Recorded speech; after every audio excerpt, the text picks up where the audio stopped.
अस्सलाम वालेकुम ख़वातीन हज़रात, हाय दिस इज़ मोइन। इस वीडियो में हम लोग बात करने वाले हैं reaction specificity and models of ES binding के बारे में। So basically as we know कि हमारी एंजाइम की बायोकेमिस्ट्री सीरीज चल रही थी जिसके अंदर हम लोग डिफरेंट किस्म के टॉपिक्स को डिस्कस करते हुए आ रहे हैं and today we have reached on this topic और आज हम लोग इस लेक्चर के अंदर इसी टॉपिक को समझने वाले हैं।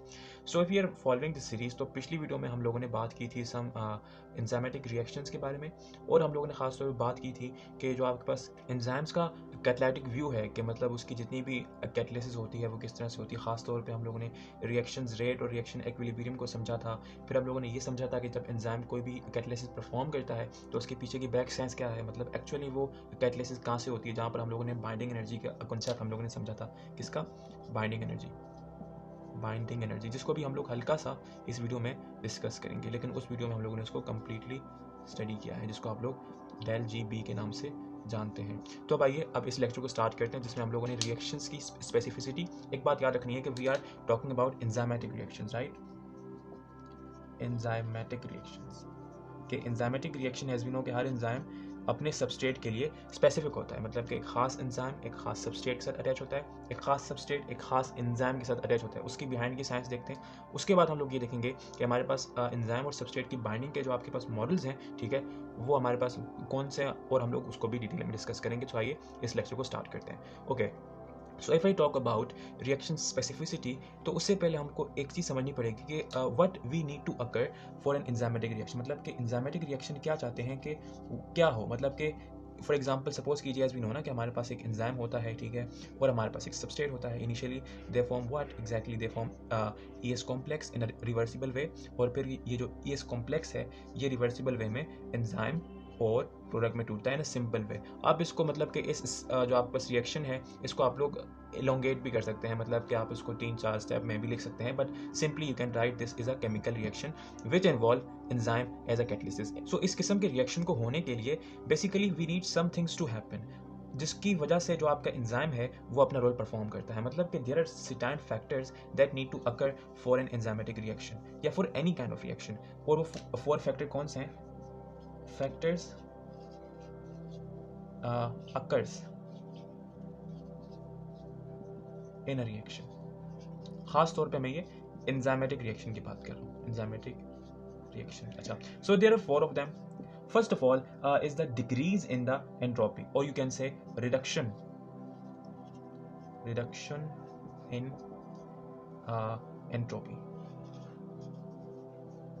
अगर आपको थर्मोडायनेमिक्स के बारे में हल्का सा भी पता हो तो ये जो आपके पास एंट्रोपी है, let me erase this binding energy because now we don't need it, मतलब ये जो आपके पास एंट्रोपी है it means freedom of movement.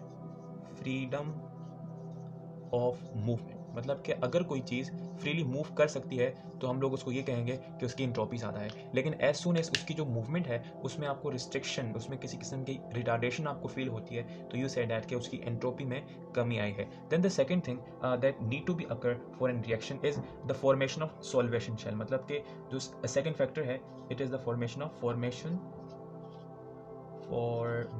Sorry let me correct it, formation of solvation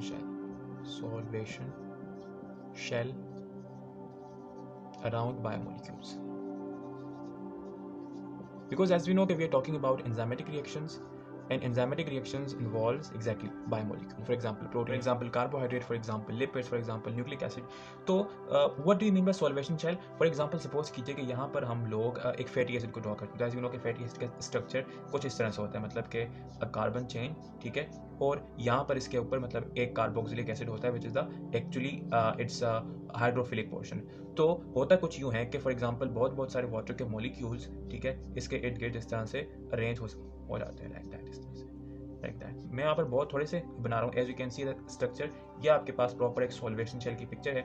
इस तरह से जो है वो आपके पास वाटर के मॉलिक्यूल्स हैं वो एक बायोमॉलिक्यूल के इर्द गिर्द इकट्ठा होते हैं, उसको स्टेबलाइज करते हैं। तो ये जो आपके पास फॉर्मेशन ऑफ सॉल्वेशन शेल है it also need to be occur in an enzymatic reaction, ताकि वो एंजाइम का रिएक्शन हो सके। बिकॉज एज वी नो कि जो आपके पास मोस्ट ऑफ द केस आपके पास जो वाटर है वो आपके पास इन्हीं किस्म के रिएक्शंस में स्टेबलाइजिंग फैक्टर परफॉर्म करता है, मतलब कि वो बायोमॉलिक्यूल्स को एक खास ओरिएंटेशन में उसको मूव करने में और एक खास पोजीशन में फिक्स रहने में भी ये जो आपके पास वाटर के मॉलिक्यूल हैं इट हेल्प्स देम। तो ये जो आपके पास सॉल्वेशन शेल की फॉर्मेशन है it's also an important factor for an enzymatic reaction to occur. Then we have the second factor is the distortion of substrate.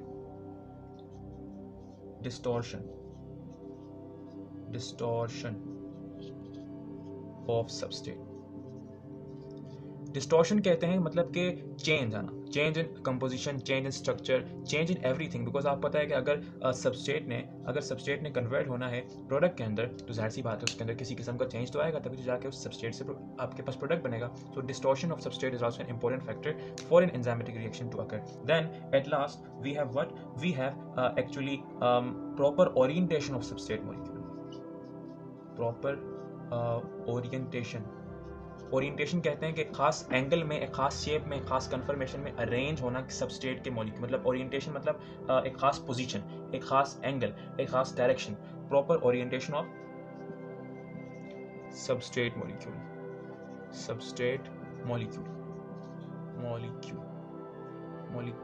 For example. अच्छा, अब इसका मतलब प्रॉपर ओरिएंटेशन का क्या मतलब है? फॉर एग्जाम्पल लेट्स से कि आपके पास एक सबस्ट्रेट का मॉलिक्यूल कुछ यूं है, ठीक है, समथिंग लाइक दैट, ठीक है, और जो आपके पास दूसरा सबस्ट्रेट का मॉलिक्यूल है, ठीक है, इट्स समथिंग लाइक दैट, इस तरह से। अच्छा, तो अगर सपोज कीजिए कि ये जो आपके पास सबस्ट्रेट का मॉलिक्यूल है ये कुछ इस तरह से हो कि इसकी जो ओरिएंटेशन है ये कुछ इस तरह से हो जाए कि लेट्स से अभी यहाँ पर है, तो क्या अब अगर इसकी ये साइड इस साइड के साथ इंटरेक्ट करेगी तो क्या रिएक्शन होगा? अच्छा, जो आपके पास प्रोडक्ट बनना है it is something like that ना, कि जो आपके पास प्रोडक्ट है final one, it is something like that. ये आपके पास फाइनल प्रोडक्ट है। तो अगर इस किस्म का प्रोडक्ट बनाने के लिए इन दोनों सबस्ट्रेट को आपस में रिएक्ट करना है, तो मेरा सवाल ये है कि अगर इस सबस्ट्रेट की ये वाली साइड इसकी इस साइड से इंटरेक्ट करेगी तो ये बनेगा नहीं। इसको मतलब कि इन दोनों सबस्ट्रेट को रिएक्ट करने करके ये प्रोडक्ट बनाने में, मतलब कि उनको इस प्रोडक्ट को बनाने के लिए होना ये है कि इस सबस्ट्रेट ने यूं होना है और इस सबस्ट्रेट ने ऐसे ही रहना है, और तब ये आपस में मिलेंगे तब ये बनेगा। So it means that they need a proper orientation, a proper shape, a proper direction of their molecules, chemical molecules, chemical groups, in order to react to form a perfect product। ठीक है, तो all of these four factors need to be occur in an enzymatic reaction, ताकि जो आपके पास substrate से जो आपके पास प्रोडक्ट की कन्वर्जन है वो स्टेबिलिटी के फैक्टर में हो सके। अच्छा, एंड एक्चुअली ये जो आपके पास चारों के चारों आपके पास फिनोमिना है, इन शॉर्ट फैक्टर हैं, ये जो हैपनिंग्स हैं, ठीक है, इन अ रिएक्शन, यही असल में आपके एनर्जी कंज्यूमिंग फैक्टर्स होते हैं। एनर्जी कंज्यूमिंग मतलब कि एज वी नो कि जब आपके पास सबस्ट्रेट जो है वो आपके पास प्रोडक्ट में कन्वर्ट होगा, सो उस सबस्ट्रेट के अंदर किसी किस्म के चेंजेस होंगे। सो उस सबस्ट्रेट से प्रोडक्ट की कन्वर्जन के जो रिएक्शन के अंदर जो एनर्जी की इन्वॉल्वमेंट है, अब सबसे पहले सवाल तो ये उठता है ना कि where does the energy is going to be spend, because अगर एनर्जी रिक्वायर्ड है तो energy is going to be spend somewhere. So how they are going to spend the energy? This is the four main factor. I'm not saying the only factor. There are tons of different things. Her reaction में एक नया factor आप देखेंगे कि एक नई चीज हो रही होगी, लेकिन this four things is common in biological reactions which are catalyzed by enzymes. Number one, कि आपके पास जो एंट्रोपी है, मूवमेंट है, वो रुक सके। अच्छा, अब ये मैं मतलब कि मूवमेंट को, ओरिएंटेशन को, ठीक है, जो आपके पास एक खास कन्फर्मेशन है उसके अंदर मैं इतना जोर क्यों दे रहा हूँ? बिकॉज देखें, जो नॉर्मली आपके पास नॉन एंजाइमेटिक रिएक्शन होते हैं, नॉन एंजाइमेटिक रिएक्शंस उसके अंदर जो आपके पास रिएक्शन होते हैं, सपोज कीजिए कि फॉर एग्जांपल दो मॉलिक्यूल का आपस में रिएक्शन है। फॉर एग्जांपल सपोज कीजिए कि मैं यहाँ पर बनाता हूँ एक ऑक्सीजन, ठीक है, और मैं यहाँ पर बनाता हूँ एक नाइट्रोजन। इसके पास एक मतलब कि लोन पेयर दोनों के पास यहाँ, ठीक है, और यहाँ पर ये, और इनके पास भी लोन पेयर, ठीक है। और सपोज कीजिए कि इन्होंने आपस में मिलकर बनाना है, लेट्स से कि आपके पास इसके आपके पास हैं दो मॉलिक्यूल और इसके मॉलिक्यूल, और इन दोनों ने मतलब कि ये 4 ऑक्सीजन और 2 नाइट्रोजन इन्होंने मिलकर बनाना है आपके पास NO2 यानी 2 NO2। ये रिएक्शन है। अब इस किस्म के नॉन एंजाइमेटिक रिएक्शन में, मतलब जब कोई भी एंजाइम इन्वॉल्व नहीं है, तो एक्चुअल में जो आपके पास कैटालिसिस है या इन शॉर्ट कन्वर्जन, मतलब कि जो आपके पास रेट ऑफ रिएक्शन है वो टोटली डिपेंड करता है कि ये जो आपस में मॉलिक्यूल्स हैं ये कोलाइड करते हैं। बेसिकली होता है इसमें कुछ यूं है, मतलब कि जितने भी नॉन एंजाइमेटिक रिएक्शन होते हैं उसमें लेट्स से कि होता ही यूं है कि लेट्स से कि आपके पास ये एक सिस्टम है, ठीक है, दिस इज सिस्टम जिसके अंदर आपके पास तमाम के तमाम जो रिएक्टेंट है वो प्रेजेंट है। फॉर एग्जांपल सपोज कीजिए कि we have 2 reactant right there, one is the circle and one is the square, और जो आपके पास प्रोडक्ट है इट इज अ ट्रायंगल। तो होगा कुछ यूं कि इस सर्कल इस स्क्वायर के साथ एक खास एंगल में, खास ओरिएंटेशन में जाके रिएक्ट करेगा, कोलाइड करेगा। The word is collide. अगर आपने इनऑर्गेनिक केमिस्ट्री पढ़ी है रिएक्शंस की, ठीक है, खासतौर पे वो इक्विलिब्रियम वाला चैप्टर, तो उसमें आपने एक वर्ड सुना होगा जिसको हम लोग कहते हैं इफेक्टिव कोलिजन। इफेक्टिव कोलिजन मतलब कि एक खास प्रॉपर ओरिएंटेशन में दो सबस्ट्रेट या फिर रिएक्टेंट आपस में कोलाइड करें, और जब वो कोलाइड करें तो उनकी काइनेटिक एनर्जी कन्वर्ट हो उनकी पोटेंशियल एनर्जी में, which actually breaks their bond, और जब बॉन्ड टूटे तो जो दूसरा रिएक्टिव ग्रुप है उस केमिकल ग्रुप के साथ रिएक्ट करके एक प्रोडक्ट बनाना जिसकी अभी भी बॉन्ड टूटी है। तो मतलब इट्स अ कॉम्प्लेक्स फिनोमेना के इफेक्टिव कोलिजन आपके पास हो जिसकी मदद से दो सबस्ट्रेट या फिर कोई भी रिएक्टेंट अपने प्रोडक्ट में कन्वर्ट हो सके। मोस्टली आपके पास नॉन एंजाइमेटिक रिएक्शन होते हैं, it totally based on this effective collision. ये असल में फैक्टर है कि उनका टाइम ज़्यादा कंज्यूम होता है, because it's a by chance factor that कि वो एक खास एंगल में आपस में कोलाइड करें ताकि एक प्रोडक्ट बने। लेकिन जब आपके पास बात आती है एंजाइमेटिक रिएक्शन की, so every substrate when they react to form a product और देयर प्रोडक्ट, ठीक है, तो हर जो आपके पास रिएक्शन है इट्स नॉट बाय चांस। हर रिएक्शन में हर सबस्ट्रेट दूसरे सबस्ट्रेट के साथ एक खास प्रॉपर ओरिएंटेशन में रिएक्ट करता है, और हर रिएक्शन में अगर किसी किस्म की डिसबैलेंसी नहीं है, अगर किसी किस्म का एक हार्मफुल फैक्टर या फिर कोई ऐसा फैक्टर जो कि रिएक्शन डिस्टर्ब कर सकता है, उसकी जो कॉन्सिक्वेंसेज हैं उनको अगर डैमेज कर सकता है, अगर वो नहीं है तो हर किस्म का जो आपके पास रिएक्शन होता है वो आपके पास फाइनल परफेक्ट एफिशिएंट प्रोडक्ट में कन्वर्ट होता है। And why is that? It is because of your reaction specificity. Because आपके पास जो एंजाइम्स हैं वो आपके सबस्ट्रेट को एक अपनी ओरिएंटेशन में कुछ इस तरह से रखते हैं, ठीक है, यानी कि जो आपके पास एक फैक्टर ये है ना कि which actually consumes the energy in an enzymatic reaction which is the proper orientation of substrate molecules, यानी कि एक खास ओरिएंटेशन में रखें हमेशा, प्रॉपर, ऑलवेज, ताकि वो रिएक्ट करके प्रोडक्ट बना सकें। अब आई होप तो कि आपको ये फैक्टर समझ आया होगा। अब हम लोग बात करते हैं थोड़ा सा रिएक्शन स्पेसिफिसिटी के ऊपर। मेरा मकसद इन 4 पॉइंट्स को डिस्कस करना ये था कि आपको बेसिक समझ आए कि जो आपके पास नॉन एंजाइमेटिक रिएक्शन होते हैं उनके अंदर जो आपके पास रिएक्शन है वो किस तरह से होता है, एंड स्पेशली जो आपके पास एंजाइमेटिक रिएक्शन है उनके अंदर जो एनर्जी कंज्यूमिंग फैक्टर्स हैं जिनको आपके पास एंजाइम की स्पेसिफिसिटी, ठीक है, और खासतौर पर उसकी जो बाइंडिंग एनर्जी है जिसको हम लोग थोड़ी देर बाद डिस्कस करने वाले हैं। कंप्लीटली हम लोग इसको पीछे डिस्कस करके आ चुके हैं in the backward video. I hope so कि आपने देखी होगी, नहीं भी देखी तो हम लोग इसका हल्का सा हिंट देंगे और आपको ये बताएंगे कि जो आपका इंटरेक्शन होता है in between enzyme and substrate वो किस तरह से एक एफिशिएंट रिएक्शन कराने में आपको हेल्प आउट करता है। तो अब ये बात करते हैं रिएक्शन स्पेसिफिसिटी के बारे में कि उसका क्या मतलब है। सो अब ये बात करते हैं एंजाइमेटिक रिएक्शन स्पेसिफिसिटी। ऊपर लिख लेते हैं एंजाइमेटिक रिएक्शन स्पेसिफिसिटी। ओके, अब एज वी नो कि एन एंजाइम मतलब कि एंजाइम जो है it's specific towards its substrate।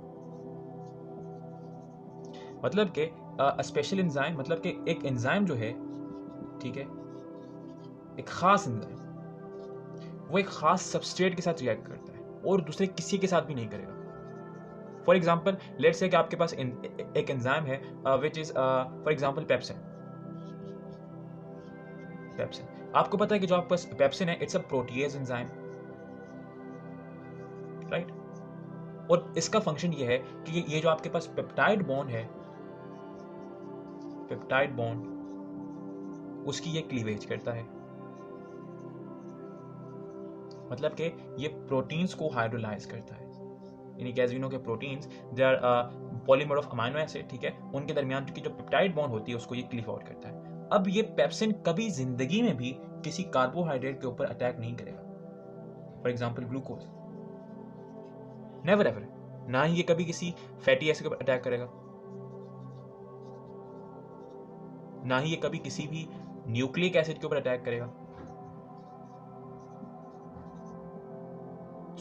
और इवन के प्रोटीन के अंदर भी एक खास किस्म का अमाइनो एसिड्स होते हैं, मतलब कि 4-5 खास किस्म के अमाइनो एसिड होते हैं जिनके ऊपर ये पेप्सिन जाके अटैच होकर उनको क्लीव आउट करता है। प्रोटीन के अंदर भी एक स्पेसिफिक रीजन पे इसने अटैक करना है, हर जगह नहीं करेगा। So there is so much specificity as far as enzymatic reaction is concerned towards their substrate. Now why is that? ऐसा क्यों होता है?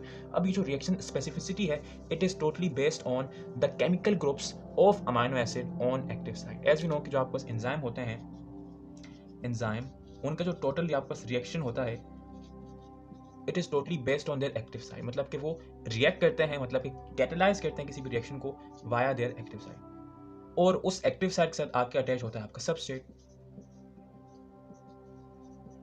असल में होता यह है कि जो आपके पास सबस्ट्रेट और ये एक्टिव साइड है, substrate and this active side, they are actually complementation with each, मतलब कि in complement with each other. इसका मतलब क्या मैं आपको समझाता हूँ, लेकिन कॉम्प्लीमेंट का वर्ड आई थिंक आपने अगर कॉम्प्लीमेंटेशन सुना हो in between DNA nitrogenous bases, A always pairs with T and G with C, तो वहाँ पर आपने शायद कॉम्प्लीमेंटेशन का नाम सुना होगा। कॉम्प्लीमेंशन नहीं है, ये कॉम्प्लीमेंटेशन है, कॉम्प्लीमेंटेशन।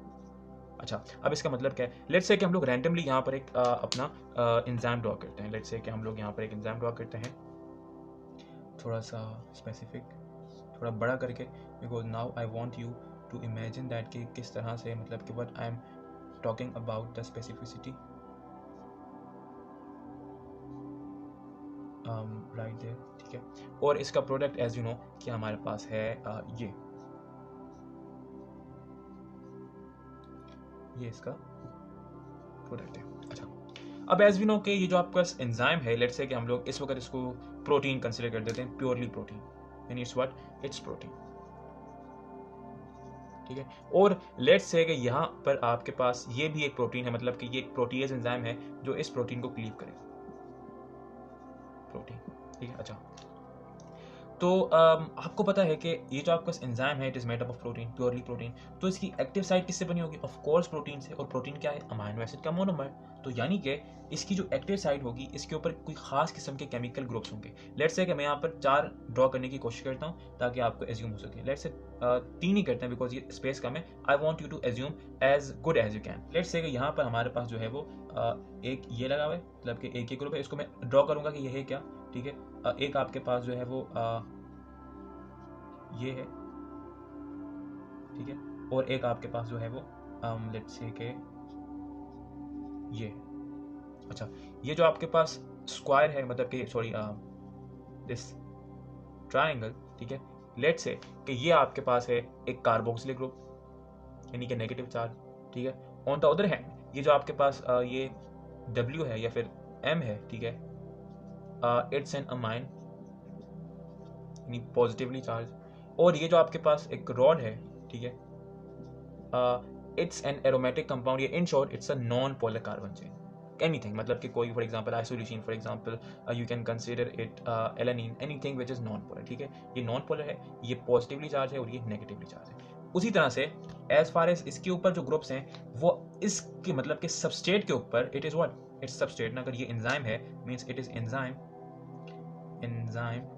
तो ये इसका सबस्ट्रेट होगा। तो इसी तरह से इसके सबस्ट्रेट के ऊपर भी इसकी कॉम्प्लीमेंटेशन में स्पेसेस होंगी। तो लेट्स से कि यहाँ पर इसके पास ये है, ठीक है। सो अगर इसके पास ऐसा है तो इसके पास होगा समथिंग लाइक दैट, ठीक है। यहाँ पर आगे फिक्स हो जाएगा।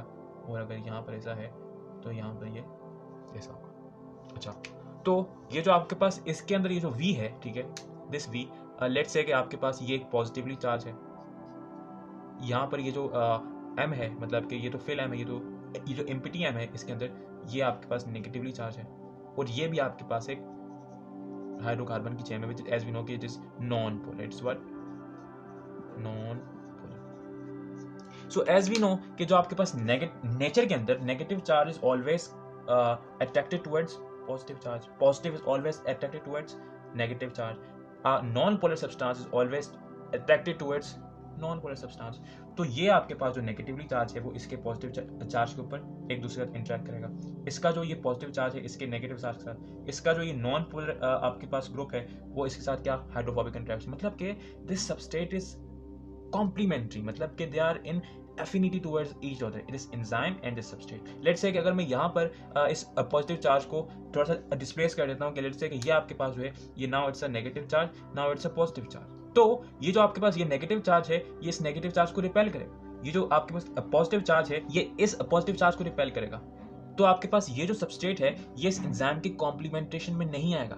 इसी तरह से नेचर में जितने भी एंजाइम है, अब यहाँ पर मैंने एक सिंपल एग्जांपल से समझाने की कोशिश की है, but the specificity is totally based on the chemical groups present on the active side and also on the surface of its substrate, so that they when interact with each other, so they interact favorably, मतलब कि energetically favorable interaction हो, मतलब कि complementation cause हो, मतलब कि negative towards positive, positive towards negative, non polar towards non polar and so fourth. अच्छा, अब यहाँ पर आप लोग देख सकते हैं कि ये केमिकल ग्रुप में भी एक दूसरे के कॉम्प्लीमेंटेशन में और शेप में भी है, शेप भी यहाँ पर आके फिक्स हो जाएगी। So this is actually we mean by the complementation of substrate towards the active side of enzyme. और यही असल में डिटरमाइन करती है कि आपके पास जो रिएक्शन की स्पेसिफिसिटी है वो क्या होगी। अगर इनमें से कोई एक भी, कोई सिंगल आपके पास ग्रुप भी, एक अगर कोई सिंगल चार्ज भी, कोई सिंगल शेप भी, कोई सिंगल मॉलिक्यूल भी एक्स्ट्रा या मतलब कि ज़्यादा हो या कम हो, तो ये कॉम्प्लीमेंटेशन नहीं होगी। और अगर कॉम्प्लीमेंटेशन नहीं होगी तो आपके पास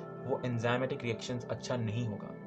सो एज वी नो कि यहाँ पर हमारे पास एक और दूसरा कंसेप्ट आ रहा है after this specificity, which is the binding energy, जो कि हम लोग डिस्कस करके आ चुके हैं, लेकिन यहाँ पर माहौल है, मौका है, तो मौसम भी है, तो क्यों ना कर दिया जाए। सो एज वी नो कि जब ये नेगेटिव इस पॉजिटिव के साथ इंटरेक्ट करेगा, मतलब कि जितने भी इंटरेक्शन होंगे ये होंगे नॉन कोवेलेंट। कौन से? नॉन कोवेलेंट इंटरेक्शंस, मतलब कि नॉन कोवेलेंट बॉन्डिंग।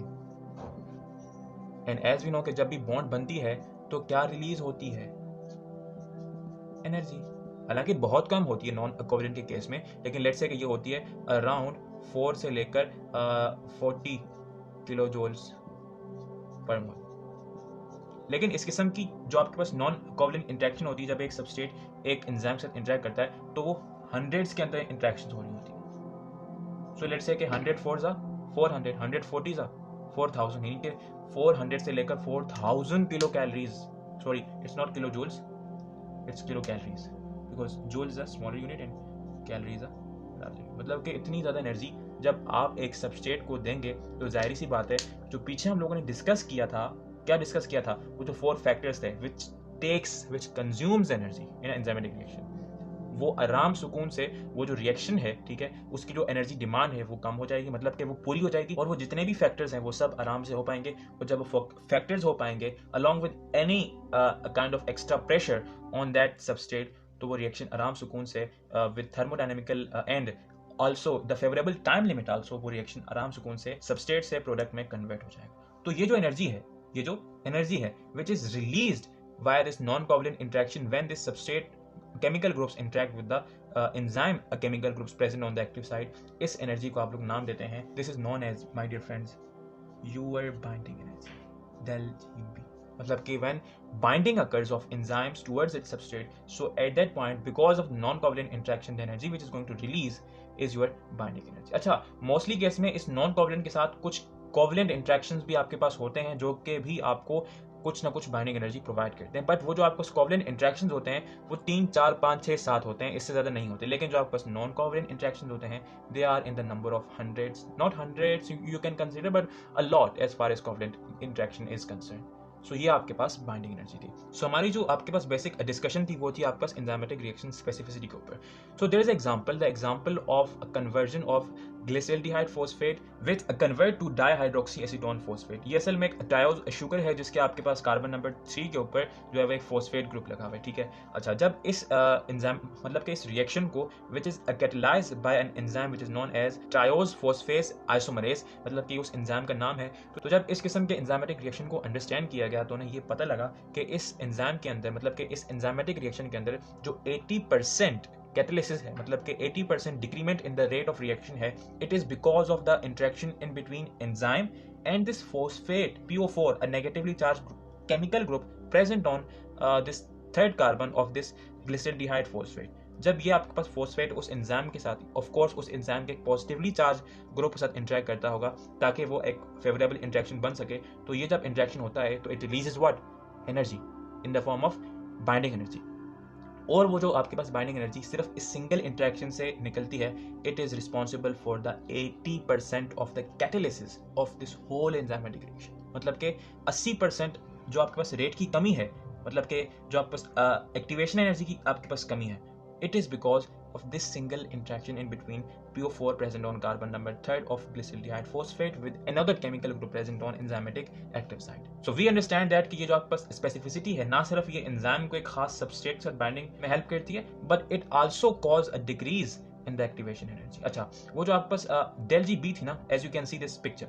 इस पिक्चर में एज यू कैन सी कि जो आपके पास activation energy, the energy which is required for a chemical reaction और any enzymatic reaction to occur, ठीक है।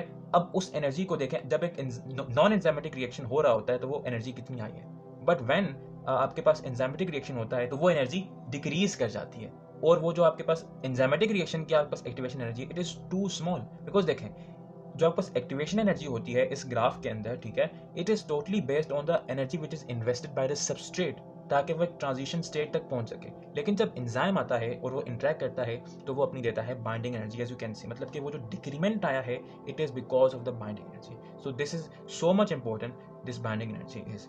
सो that's it with the reaction specificity. अब आइए बात करते हैं मॉडल्स ऑफ ईएस बाइंडिंग के ऊपर। सो अब आइए बात करते हैं मॉडल्स ऑफ ईएस बाइंडिंग के ऊपर। So as far as models of ES binding is concern, models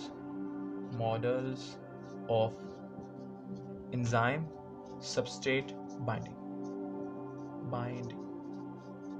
So as we know कि इसके हमारे पास दो मॉडल्स हैं। First of all is the lock and key model. अच्छा, so this model says that कि जो आपके पास एंजाइम्स हैं,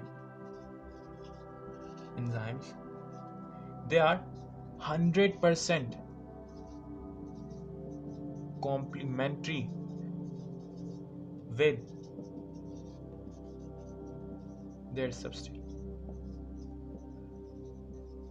मतलब कि जिस तरह से एक लॉक के अंदर एक की, लॉक एंड की 100% फिट होती है ना, 100% फिट, उसी तरह से ये जो आपके पास एक सबस्ट्रेट है अपने एंजाइम के एक्टिव साइट के अंदर उसी तरह 100% फिट होता है। Let me correct this L. Okay, अब ये एक मॉडल है I think which is very very easy to understand with, लेकिन इसके बहुत सारे रैक बैक्स हैं। रैक बैक ये हैं कि बहुत सारी थ्योरीज, बहुत सारी स्टडीज ऐसी आई हैं जो कि ये कहती हैं कि लेट्स से कि अगर एक सबस्ट्रेट जो है, एक सबस्ट्रेट वो अपने एंजाइम के 100% कॉम्प्लीमेंट्री होगा, 100% कॉम्प्लीमेंट्री। जिस तरह से हम लोगों ने पिछली वीडियो में एक मॉडल था जिसकी हम लोगों ने डिस्कशन की थी, विच वाज स्टिकेज मॉडल, मतलब कि एक enzyme which is known as stickage. उसके अंदर हम लोगों ने ये समझा था कि why a substrate should not have to 100% complementary, 100% complementary with its enzyme. So let's say कि अगर हम लोग उसको अगेन से देखें, so as you can see आपके सामने एक पिक्चर है, right. At the top you have the example in which the reaction is non enzymatic, मतलब कि एक स्टिक है जिसने ब्रेक होना है, ये रिएक्शन है। अगर आप लोग उस फर्स्ट नॉन एंजाइमेटिक रिएक्शन की अगर आप लोग पिक्चर देखें, मतलब उसका ग्राफ देखें, so as you can see उसमें सब कुछ नॉर्मल है, आपके पास एक एक्टिवेशन एनर्जी है, ठीक है। उसके बाद आपके पास मतलब कि जो आपके पास वो सबस्ट्रेट है it moves towards the transition state, और फिर वो बेंड डाउन होकर आपके पास जो है वो आपका प्रोडक्ट आपको फॉर्मेशन कर देता है, which is the break down of the state. जब आपके पास बात आती है कि 100% कॉम्प्लीमेंटेशन, मतलब कि जो आपके पास सबस्ट्रेट है वो आपके एंजाइम के 100% कॉम्प्लीमेंट में हो, तो एज यू कैन सी कि जब एक enzyme which is 100% complement with its substrate, तो जब वो बाइंड करेंगे तो एनर्जी ग्राफ में वो कितना नीचे चले गए, बिकॉज अगर वो एक दूसरे के साथ 100% फिटिंग में है तो जब वो एक दूसरे से इंटरेक्ट करेंगे तो they release very very very high amount of energy because they are getting stable. और जब वो स्टेबल हो जाएंगे तो वो उस एनर्जी ग्राफ के अंदर बिल्कुल नीचे चले जाएंगे, और उस नीचे जाने के बाद फिर जब उनके पास ऊपर मूव करना वापस होगा, मतलब कि अपनी जो एक खास ट्रांजिशन स्टेट है वहां तक उनको मूव करना from lower back that valley of that graph, वहां से जब उनको एक्टिवेशन एनर्जी की जो रिक्वायरमेंट होगी वो रिक्वायरमेंट नॉन एंजाइमेटिक रिएक्शन से भी ज्यादा होगी। मतलब कि if an enzyme which is 100% complement with its substrate, so it will take down the substrate towards that point जहां से वापस अपनी एक्टिवेशन स्टेट तक पहुंचना बिल्कुल नामुमकिन हो जाएगा। So this is why a substrate should not 100% complement with its enzyme, rather than जो आपके पास एक सेकंड मॉडल है जो कि आपको वहां पर एक्सप्लेन भी किया गया कि enzyme should complement with its substrate at the transition state, मतलब कि जो ऑप्टिमम इंटरेक्शन है in between substrate and enzyme it should occur when they both move towards the transition state, because अगर उस पॉइंट के ऊपर सबसे मैक्सिमम एनर्जी आप रिलीज करेंगे, ठीक है, तो उस एनर्जी के रिलीज होने से ये होगा कि जो आपके पास जो एंजाइम है, ठीक है, उसके पास इतनी एनर्जी हो पाएगी कि वो सबस्ट्रेट को कन्वर्ट कर सके उसकी प्रोडक्ट में। सो ये जो आपके पास सेकंड यहाँ पर जो थर्ड पिक्चर है it is saying to the second model, और जो आपके पास सेकंड मॉडल है it is what exactly, it is induced fit. It says that कि जो आपके पास सबस्ट्रेट है, substrate fitting in active site of enzyme is induced, मतलब कि करवाई जाती है, और इट्स ऑप्टिमम